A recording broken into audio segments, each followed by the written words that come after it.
discussing The Bitter Lesson by Richard Sutton.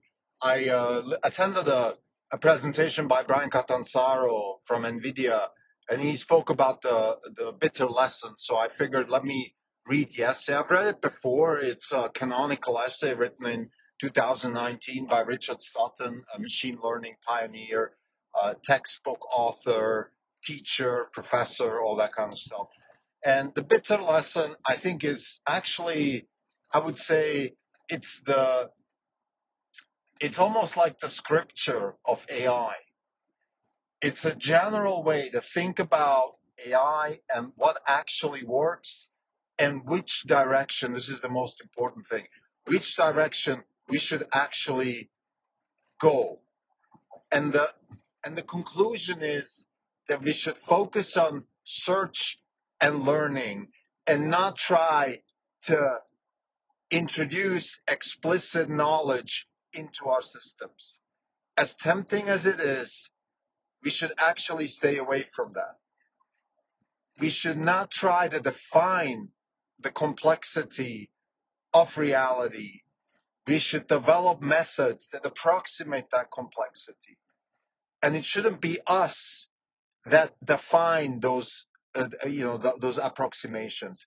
It should be our methods that find those approximations. In that sense, this is an appendix to my essay, Theory 2.0. This is very much in line with Theory 2.0. Build a machine that approximates physics. Build a machine that approximates art. Don't develop the art. Don't develop the science. Don't develop the engineering. Build a machine that creates the kind of engineering that we're looking for, that solves the problems that we're trying to solve. This is another In Wrong podcast. It's May 8, 2024. This is Krim Telco. For the day, the fund is down 4.5%. The market is roughly flat for the year. We are down 17%. The market is up 8%. We're underperforming by 25%. So Richard Sutton, the bitter lesson. What is the bitter lesson? The bitter lesson is that we humans, we think that we know. Our knowledge is ephemeral. It's gotten us incredibly far. But building intelligent systems does not depend on the way we think. Building intelligent systems scales with compute, and compute scales with search and with learning. So instead of trying to try to explicitly introduce knowledge into our systems, we should actually not just not do it because we're not good enough or try to get better at it or none of that. In fact, the problem is exactly the opposite of trying to figure out the way we think. Let's not even think about that. Let's just focus on building systems that can approximate complexity of reality and develop the methods that are necessary to approximate that exact reality. This is in a nutshell what this essay is all about. It's not a very long essay. It's 2 pages. It's a very powerful message. It doesn't solve the engineering problems. This is a massive problem. This is not something that you can just sort of, brush off and say, oh, all right, it's just about compute and stuff. This is very serious because it answers a few questions that, in my opinion, are fundamental. For example, if you want to build an embodied decision-making agent, whether it's a self-driving car or an Optimus robot or, stuff like that, let's not teach the car how to drive.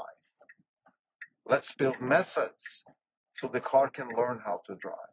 It's very subtle, but it's incredibly fundamental. You cannot, by any means, scale anything that has knowledge as an explicit part of a model.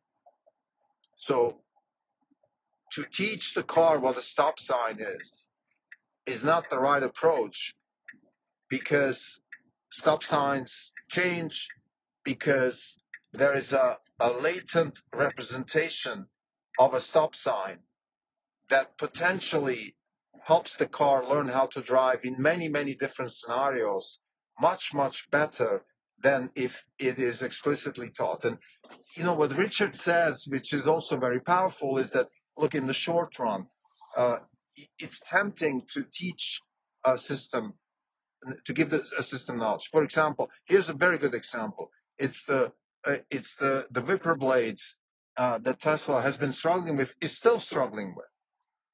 What do I mean with that? Well, Tesla is, I would say, struggling with Whipper blades because it's trying to train them end to end. It's not trying to put any kind of explicit knowledge, for example, activate when there's rain, have a sensor that decides when rain is happening, and then activate when that particular thing is going on. Like, let's just try to learn through data-driven learning. This scales because it helps with edge cases, but more importantly, I think I was really awestruck by the presentation of Vincent van Hoek, the head of robotics at DeepMind, when he spoke about Palm E, which is basically a model at Google DeepMind that combines tasks, robot tasks, into one big model. And what they found is that the individual tasks, when they get together in a larger context model, each task gets better.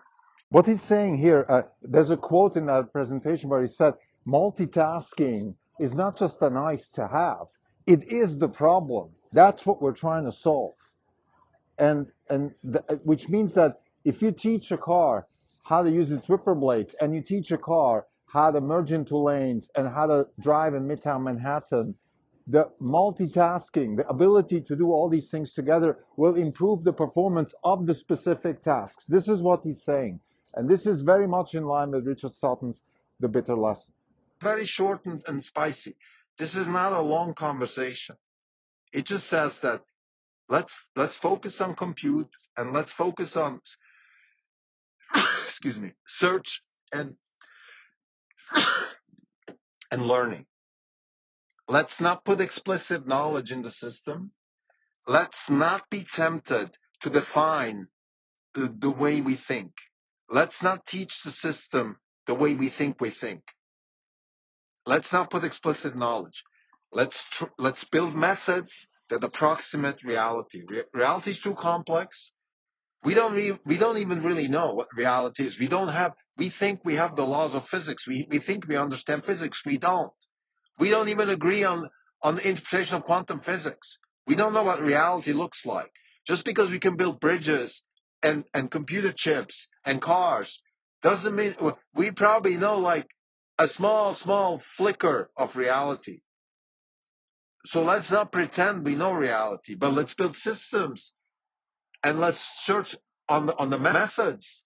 This is, at least for now, a relatively low-hanging fruit. Let's just find the methods that approximate this very complex reality. It's going to help us a lot because we are still in a very nascent process in developing artificial intelligence. And what Richard Sutton, the bitter lesson, is saying is, let's not do shortcuts. Let's not pick up the low-hanging fruits. Yes, Ken Goldberg gave a presentation, Good Old Engineering.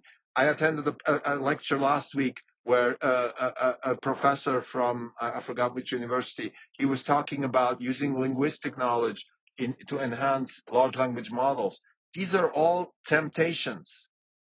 Let's unlearn the academia and go back to basics. What are the methods and what are the data pipelines? In other words, what kind of data pipeline, and what kind of model and what kind of architecture do we need to scale learning? We will get better at using compute. That's one thing where we actually need explicit knowledge.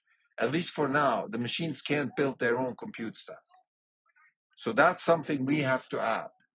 And we should actually be investing time and resources in thinking how the AI can build its own compute stack. So we should try to sort of, it's kind of like Rick Rubin when he produces music. He's taking things away. Like think of the artist being the science community. And we're taking, slowly but surely, we're taking tools away, knowledge away. And we're just leaving the data and the data pipeline and the models and the architecture, and let the system figure it out. Even the compute, even the architecture for compute, even that eventually can be done in a closed loop end-to-end learning system. So to summarize, The Bitter Lesson by Richard Sutton is, I would say, it's a canonical essay. I would call it even a scripture, where he defines the path. And the path is towards search and learning, away from explicit knowledge, into the approximation of reality. Let's not define reality. Let's develop the methods that then help us approximate reality. Let's not program our machines in the way we think, because that is a maybe short-term solution that gives us satisfaction. It gets papers written and things along those lines. But fundamentally, and this is really what I'm looking for as an investor, because in the end, Orange Capital Partners is a hedge fund. We're not an academic institution. And we want to invest in things that scale. We want to invest in things that actually can generate wealth. And the scale, what Richard Sutton is saying here, without really saying it, is if you want to make money with AI, bet on scaling, bet on search, and bet on learning. And don't go into explicit, detailed knowledge. Don't explicitly define the way we think. Leave that to the system. Thank you.